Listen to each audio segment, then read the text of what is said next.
on va couler la chape parce qu'il y a énormément de dénivelé.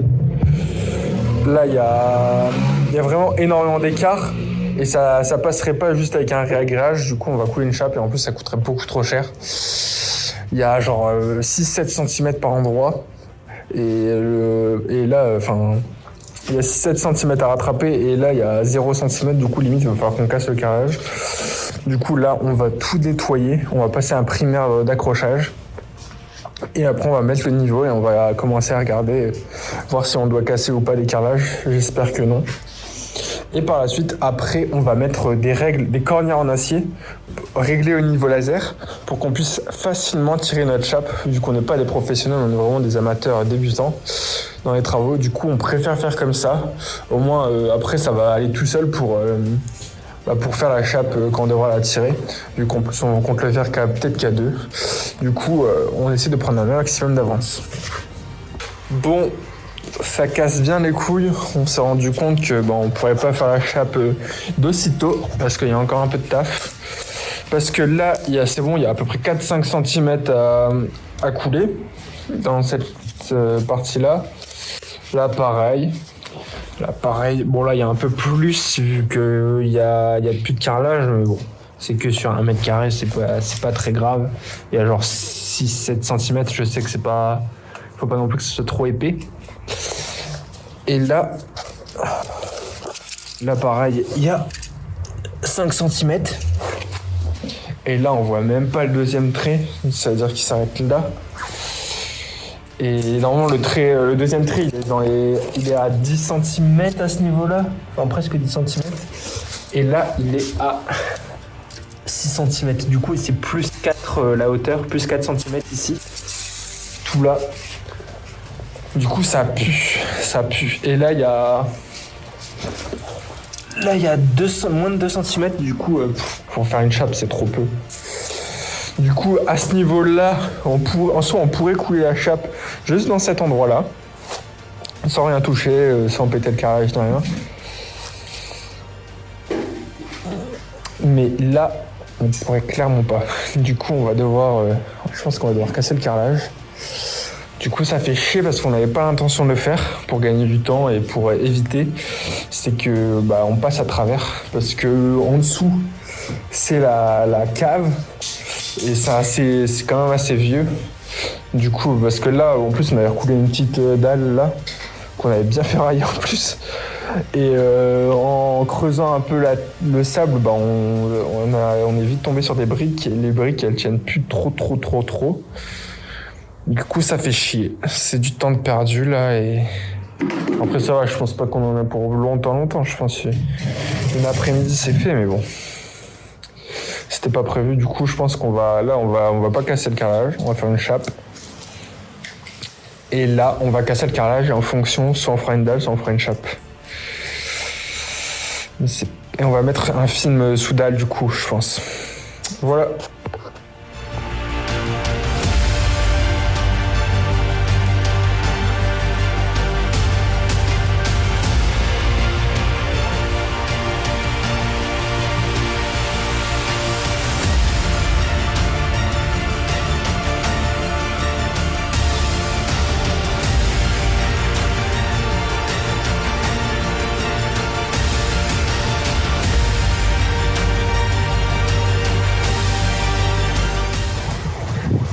Remorque chargée, bien Géchard d'ailleurs, mais bon ça va, les pneus ils flanchent pas non plus, et on va à la déchetterie.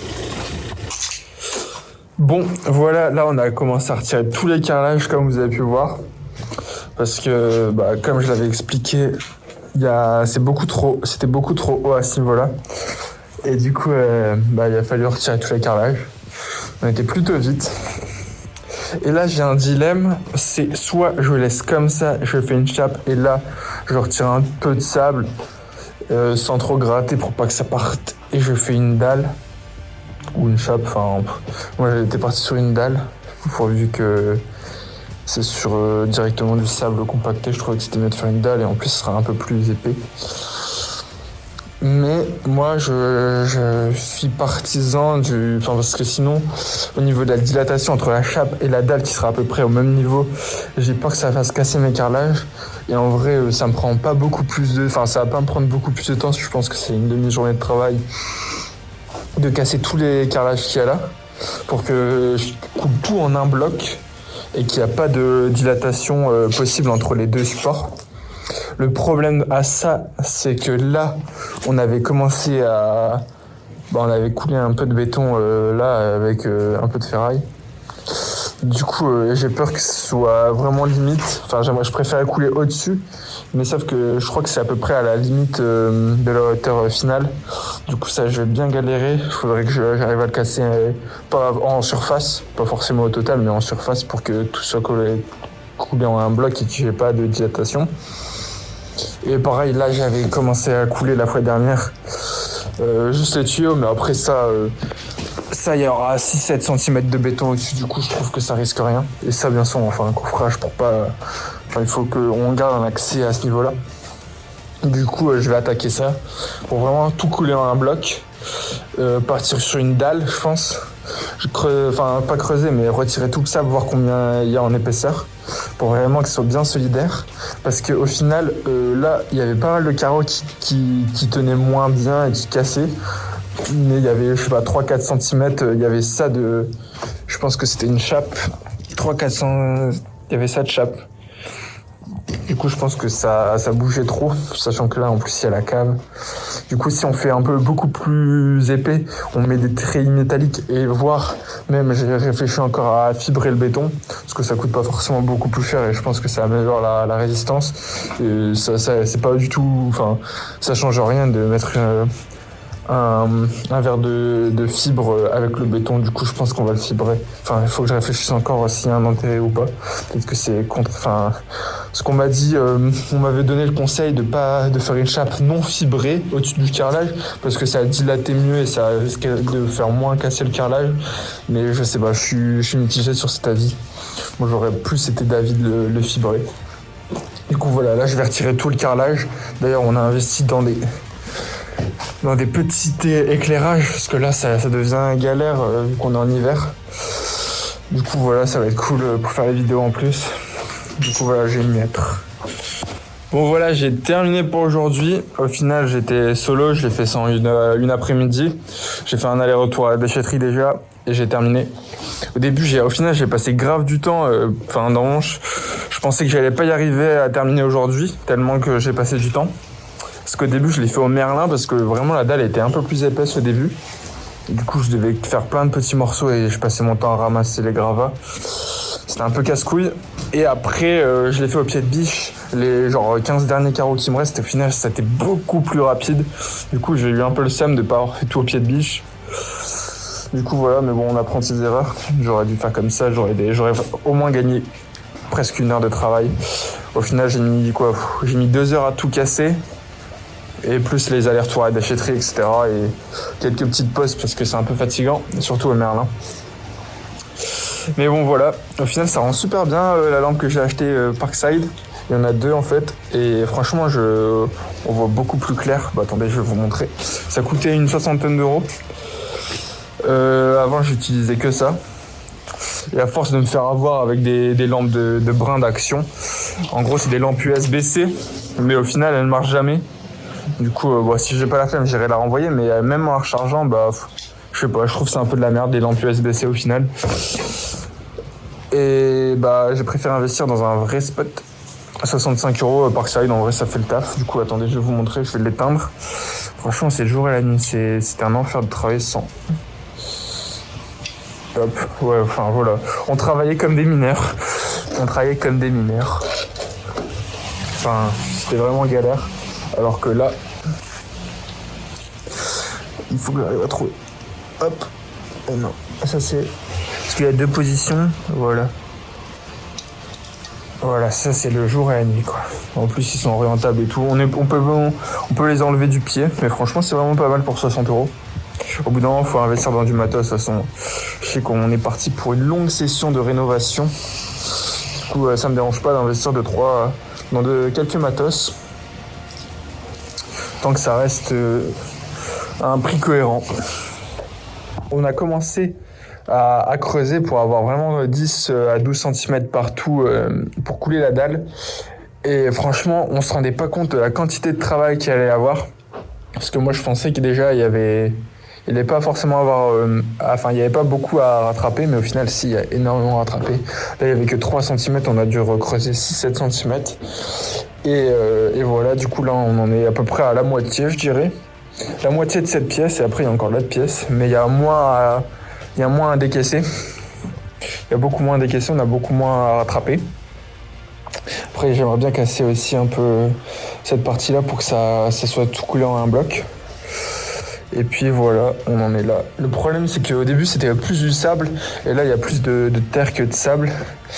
Du coup, on a commencé à faire un tas pour le réutiliser pour couler la dalle qui est là. Mais là, là, ça ressemble plus à de la terre. Mais c'est surtout dans la dernière c'est surtout dans les derniers sauts qu'on faisait que c'était plus de la terre. Du coup, on l'a quand même mis là. Je pense qu'on va arrêter d'en mettre. On va arrêter d'en mettre là parce que ça commence à faire beaucoup trop de quantité et on va devoir le redéplacer. Tant pis, il y aura un petit mélange de terre un peu dans la dalle. Ça fait un peu chier. De toute façon, dans tous les cas, on va prendre un godet de sable et de gravier.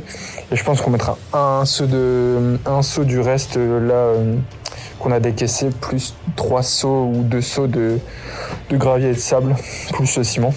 Je pense qu'on essaiera de faire un ratio pour quand même utiliser ça, parce que en vrai, en dessous de ça, je sais pas si on peut le voir, mais c'est du sable quand même, quoi. Attendez, je vais essayer de vous montrer. Bon, là, on le voit pas, mais là, on voit quand même plus que c'est du sable. C'est juste vraiment les derniers sauts que j'ai fait, c'était plus de la terre. Du coup, on va arrêter vraiment d'en mettre. Et là, de toute façon, vous voyez, au début, c'est vraiment du sable. Au début, c'était vraiment du sable. Mais c'est en creusant beaucoup plus profond où c'était plus de la terre. Du coup, vraiment, on va arrêter. Je vais le remettre dans ma remorque et on ira à la déchetterie parce que... Mais bon, voilà quoi. On en est là. C'est un peu galère, mais bon. On pensait pas que ça allait être aussi long de décaisser. Nouveau jour de travaux où là, c'est carrément la merde. Parce que là, on a commencé... moi, j'ai commencé de mon côté à essayer de casser ces petits morceaux de dalle qu'on avait fait, qu'il faut qu'on casse parce qu'il y a 3 cm du niveau fini. Du coup, on pourra pas recouler bien comme il faut. Du coup, il faudrait qu'il y ait au moins 8, je pense. Mais bon, j'ai essayé au perfo, j'ai cassé un burin de mon perfo. Ça va clairement pas. Franchement, j'ai mis 2 heures à faire ça et c'est toujours pas... il faudrait que je mette au moins 6 heures et pour gratter 4 cm alors que... J'aimerais bien gratter un peu plus. Du coup, je pense que je vais essayer de me procurer un vrai marteau-piqueur. Mais bon, du coup, ça refait perdre du temps, ça casse les couilles. Et là, Marine, elle a commencé à faire les coffrages parce que ça, on va éviter de couler. On va éviter de couler à cet endroit, sinon on ne pourra plus avoir accès. Et on va aussi faire un coffrage au niveau de la... elle est aussi en train de faire un coffrage au niveau de la douche. Donc, on va essayer de faire une douche à l'italienne et je pense pas qu'il faut qu'on fasse... la dalle à ce niveau-là, quoi. Mais bon, c'est un peu la galère. Aussitôt fait, du coup, on est parti aller louer un petit marteau-piqueur suite à vos recommandations. Du coup, merci. Par contre, j'espère que ça va pas faire effondrer la cave, sachant qu'il y a des poutrelles et tout et que ça date vraiment beaucoup. Et quand on saute, on le sent que c'est pas très solide, quoi.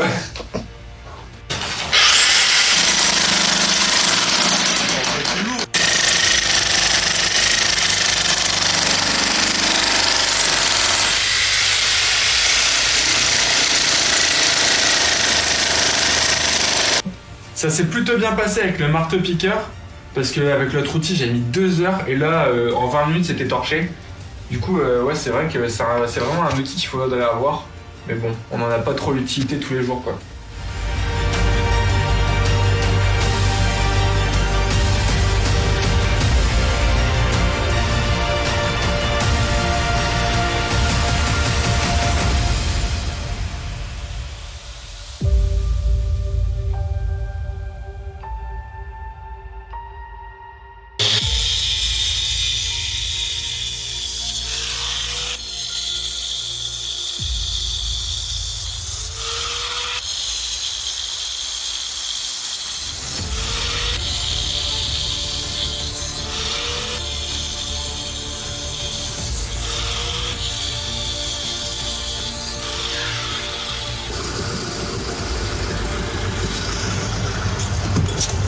je pense en 30 minutes c'est tranquille.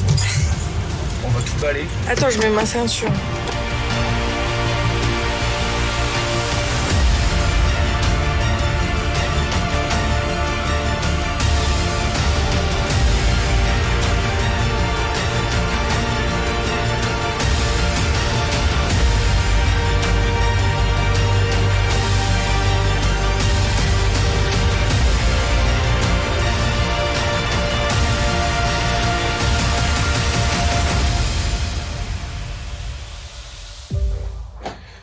Grosse update, on n'a pas fait de vidéo parce qu'on est vraiment dans le rush vu qu'on coule la dalle demain. On est venu installer 4 treillis ST25 CS, un truc comme ça. Bon, c'est des treillis de 7 mm. C'est bon, voilà, 4. Bon, d'ailleurs, on en avait un tout petit peu pas. Enfin, il nous manquait vraiment pas grand chose. Du coup, on n'a pas voulu en acheter un 5e. Enfin, on le savait pas surtout. Du coup, là, j'ai mis un grillage. Enfin, j'ai mis un grillage que j'ai trouvé. Après, je les ai bien mis en quinconce avec une maille à chaque fois. Enfin voilà, là c'est un peu la merde parce que hop, faut mettre le grand angle. Enfin là c'est vraiment on va stocker, on va couler. Et là c'est où on va tirer, après on devra enlever la bétonnière et tout. Enfin c'est carrément la merde, c'est le fait qu'on n'a pas beaucoup d'espace. Surtout que demain on va être pas mal. En espérant que ça va être terminé. Là j'ai fait 2 guides. Parce qu'on savait pas trop comment tirer et on voulait pas trop le faire au laser. Mais bon, je pense que ça l'aurait fait au laser, juste ça aurait été beaucoup plus long. Parce que j'aimerais bien qu'il y ait moins de 5 mm de jeu dans la dalle. Enfin 5 mm max quoi, moins d'1 cm surtout. Bon là j'ai essayé de régler mes guides à moins d'1 cm de jeu. Et Marine elle est venue lisser et tout, ça fait vraiment méga propre comme finition, mais bon. Je sais pas si ça va. Enfin je pense que c'est toujours mieux, mais je sais pas si ça va vraiment servir à quelque chose. Par la suite, je pense qu'on va faire quand même un réagréage. Attends, je vais vous montrer là parce qu'on voit mon ombre. J'ai mis des briques pour vraiment être au milieu du treillis. Bon, là, c'est le reste de béton mélangé à de l'eau parce que la bétonnière, quoi, il fallait la nettoyer. Du coup, voilà comment ça rend. Franchement, ça rend nickel, je trouve. J'ai mis vraiment pas mal de briques parce que j'ai peur que demain, quand on revienne marcher sur les treillis, que ça vienne s'enfoncer encore plus dans les guides, même s'ils sont bien épais. Franchement, j'ai vraiment bien. Je voulais pas faire un truc trop fin. Mais bon, au niveau finition, on aurait pu faire encore mieux. Mais bon, là, il est 21h.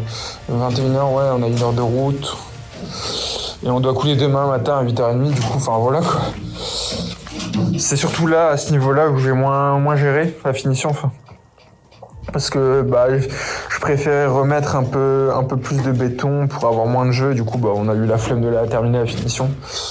Mais bon, vu que, on s'en fout un peu, ça va pas être une dalle visible. Du coup, on s'en fout complètement. Juste là, il n'y a pas de guide. Il y avait trop de bordel. De toute façon, je pense qu'on le fera au niveau laser si on a envie de le faire demain avec tout le monde. Mais je sais pas s'ils seront motivés. On verra. Moi, je suis chaud pour le faire au niveau laser. Au final, ça va plutôt bien. Ou au moins faire les guides pour que on attend, je sais pas, 2-3 heures et après on tire. Voilou. Franchement, treillis, ST25C, CS. Je les ai achetés 34 €. Alors là, ça valait 80. Je suis allé dans un petit magasin à 20 minutes de chez moi qui les vendait beaucoup moins cher. Juste, ça dépassait comme jamais. Je vous montrerai des extraits de la remorque. Ce que ça fait 3 mètres sur 2 mètres 40. 2 mètres 40, ma remorque fait la taille du standard d'une plaque de placo. Je crois que c'est 1 mètre 30. Bref, ça dépassait de 70 cm de chaque côté. C'était tendu de ouf. C'était carrément illégal. Mais bon, c'est passé. Bon, voilà, je vais terminer ça. Au pire, si j'ai d'autres trucs à ajouter, je les mettrai en voix off. Pareil, on a loué un camion sur Brico Dépôt. Enfin bref, je vous raconterai tout en voix off parce que ça va être beaucoup plus simple pour moi. Voilà.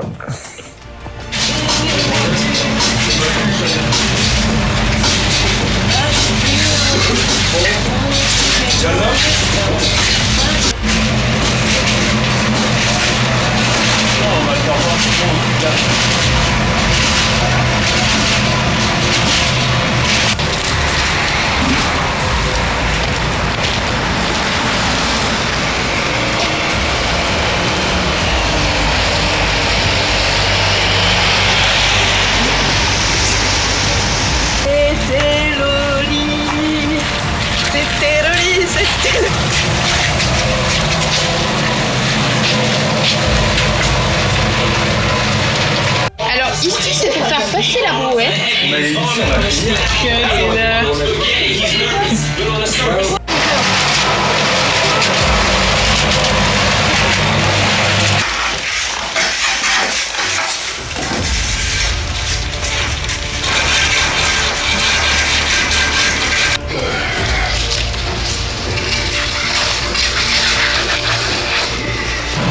Et non, ça finit.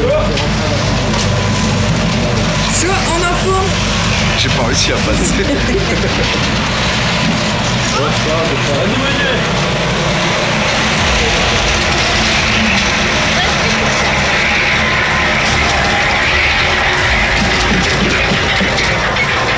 Derrière.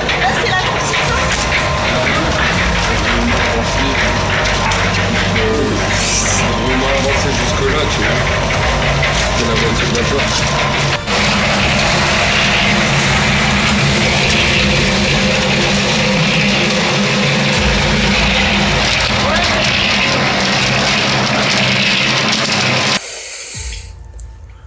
On a complètement terminé la dalle. Du coup, la prochaine étape, ça va être le plancher. Au final, la dalle, bon, vu qu'on n'avait pas forcément beaucoup d'aisance à tirer la dalle, vu qu'il n'y avait pas forcément des guides bien faits, etc. Le jour où on a coulé la dalle, bah, il y a quand même un peu de défauts. Par exemple, là, il y a une petite flaque, on voit que ça stagne, il y a un petit creux. Mais je pense que avant de faire le carrelage, je pense que je vais entièrement... Enfin, je vais d'abord peut-être faire un petit coup de ponçage à certains endroits. Et après, je coulerai sûrement un petit réagrage pour que ce soit vraiment ultra simple de couler, de mettre le carrelage, vu que je l'ai jamais fait. Au moins là, on est sûr. Du coup, voilà, cet arc est terminé. Du coup, la prochaine arc, ça va être de mettre le plancher. Et après, j'aimerais bien mettre la dernière fenêtre pour qu'on soit un peu plus hors d'air pour l'hiver et qu'il caille un peu moins pour après attaquer les rails, etc.